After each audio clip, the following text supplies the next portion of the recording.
आइए आज आप सब सुनेंगे गुप्त नवरात्रि महाविद्या माता काली की कथा। नवरात्रि का व्रत जो कि हर वर्ष 4 बार मनाया जाता है, 2 गुप्त नवरात्रि के रूप में और 2 प्राकट्य नवरात्रि के रूप में। प्राकट्य नवरात्रि जो कि चैत्र और आश्विन के महीने में शुक्ल पक्ष प्रतिपदा तिथि से लेकर के नौमी तिथि तक, जो कि माता दुर्गा के 9 स्वरूपों का पूजन किया जाता है। वहीं पे गुप्त नवरात्रि के व्रत में जो कि आषाढ़ के महीने में और माघ के महीने में शुक्ल पक्ष प्रतिपदा तिथि से लेकर के नौमी तिथि तक माता 10 महाविद्याओं का पूजन किया जाता है। जो भी भक्त सच्ची श्रद्धा के साथ, नियम और निष्ठा के साथ गुप्त नवरात्रि का व्रत करते हैं, उनके सभी प्रकार के दुख और कष्ट दूर हो जाते हैं तथा माता महाविद्या की कृपा से सभी प्रकार के सुख और समृद्धि की प्राप्ति होती है। गुप्त नवरात्रि के पहले दिन जो कि माता महाकाली का पूजन किया जाता है। 10 महाविद्याओं में माता काली जो कि प्रथम रूप है। माता काली जी का स्वरूप अत्यंत विकराल, अभयकारी और मंगलकारी है। माता काली का ये स्वरूप असुरों का नाश करने वाला है।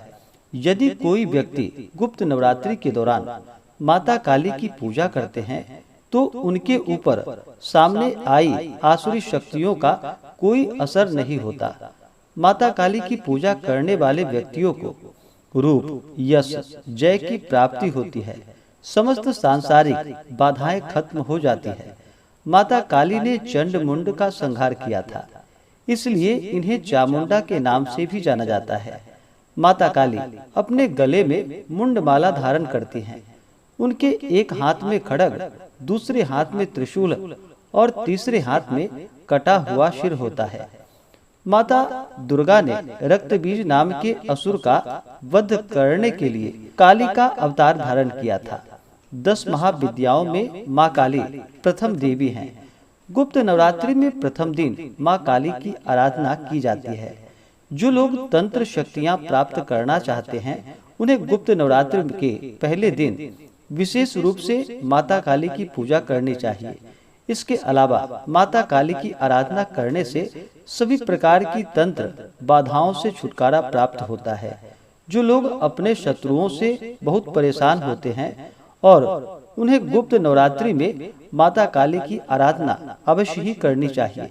ऐसा करने से शत्रु से मुक्ति मिलती है। माता काली की पूजा करने से अकाल मृत्यु का भय नहीं होता। गुप्त नवरात्रि में 2 तरीकों से माता काली की पूजा की जाती है। जो लोग तांत्रिक विद्या हासिल करना चाहते हैं, वह लोग इस दिन माता काली की तंत्र विद्या द्वारा उपासना करते हैं और कुछ लोग गुप्त नवरात्रि के प्रथम दिन सामान्य तरीकों से माता काली की आराधना करते हैं, जिससे उनके जीवन के सभी प्रकार के संकट दूर हो जाते हैं। तो आइए सुनते हैं माता काली से जुड़ी हुई पौराणिक कथा। तो बोलिए प्रेम से माता काली की जय। पौराणिक कथा के अनुसार एक बार दारुक नाम के राक्षस ने ब्रह्मा जी को प्रसन्न करके उनसे वरदान प्राप्त कर देवताओं और ब्राह्मणों को प्रताड़ित करना शुरू कर दिया और स्वर्गलोक पर कब्जा कर लिया।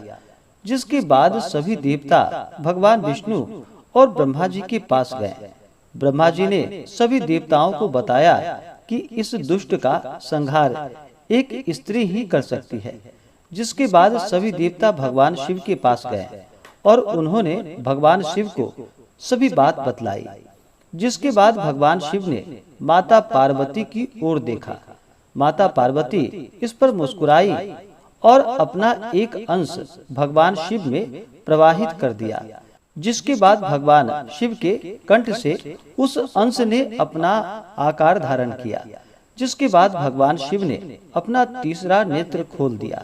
उनके इस नेत्र से विकराल रूप वाली माँ काली उत्पन्न हुई। माता काली के ललाट में तीसरा नेत्र और चंद्र रेखा थी। माँ काली के भयंकर व विशाल स्वरूप को देखकर देवता व सिद्ध लोग भागने लगे। जिसके बाद माँ काली का दारुक और उसकी सेना के साथ भयंकर युद्ध हुआ। माता काली ने सभी का वध कर दिया, लेकिन माँ काली का क्रोध शांत नहीं हुआ और माता काली के इस क्रोध से संसार भी जलने लगा। जिसके बाद भगवान शिव ने एक बालक का रूप धारण किया और शमशान में लेटकर रोने लगे, जिसके बाद माँ काली उन्हें देखकर उन पर मोहित हो गई। इसके बाद उस बालक रूपी भगवान शिव को अपने गोद में उठा लिया। इसके बाद उनका क्रोध शांत हुआ। इस प्रकार से जो भी माता महाविद्या काली की आराधना करते हैं, नवरात्रि का व्रत करते हैं, व्रत के दौरान नियमों का पालन करते हैं, उनके सभी प्रकार के दुख और कष्ट दूर हो जाते हैं तथा सुख और समृद्धि की प्राप्ति होती है।